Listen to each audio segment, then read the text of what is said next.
अस्सलाम वालेकुम। बहुत बड़ी खुशखबरी आ चुकी है। बहुत से लोग परेशान थे लेकिन अल्हम्दुलिल्लाह इसास तलीमी वज़ाइफ एप्लीकेशन को ठीक कर दिया गया है। मैं अभी आपको स्क्रीन पे करके दिखाने वाला हूँ।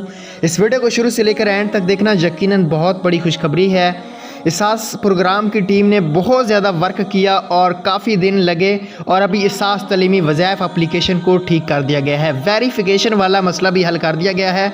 तो ये आपके लिए बहुत बड़ी खुशखबरी है। अल्हम्दुलिल्लाह, अल्लाह का शुक्र है, आज इसास तलीमी वज़ाइफ एप्लीकेशन का जो मसला था वो आज ठीक हो चुका है। चलें यहाँ पे मैं सारी चीज़ें लगा के आपको मैं चेक करवाता हूँ कि क्या वाकई में मसला हल हो चुका है या नहीं। दोस्तों, बहुत बड़ी खुशखबरी है। मेरा बहुत ज़्यादा दिल खुश हुआ है ये एप्लीकेशन जब ठीक हुई है, क्योंकि मैं भी बहुत ज़्यादा परेशान था। बहुत से बच्चों की यहाँ पर रजिस्ट्रेशन मैंने करनी थी, लेकिन अल्हम्दुलिल्लाह आज मसला हल हो गया है। इस वीडियो को मेरी को ज़्यादा से ज़्यादा शेयर करें। अगर अच्छी लगी हो ना तो इसको लाइक लाजमी करना। कमेंट्स में बस मेरा शुक्रिया अदा कर दें अगर आपको किसी ने भी यूट्यूब पे नहीं बताया होगा।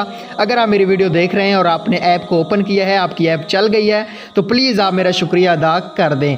तो यहाँ पे हम फ़ोन नंबर लगाते हैं और उसके बाद आपको बताते हैं कि वेरिफिकेशन वाला मसला हल हुआ है या नहीं। तो यहाँ पे आप लोग देख सकते हैं दोस्तों, वेरिफिकेशन वाला मसला हल हो चुका है। अभी आप घर बैठे बच्चों की ऑनलाइन रजिस्ट्रेशन कर सकते हैं। ये देख सकते हैं, ये कह रहे हैं बेनिफिशरी ऑलरेडी रजिस्टर। तो क्योंकि अब पहले तो वेरिफिकेशन फेल वाला मसला आ रहा था, अभी वो हल हो गया अल्हम्दुलिल्लाह। बहुत शुक्रिया, थैंक्स फॉर वॉचिंग।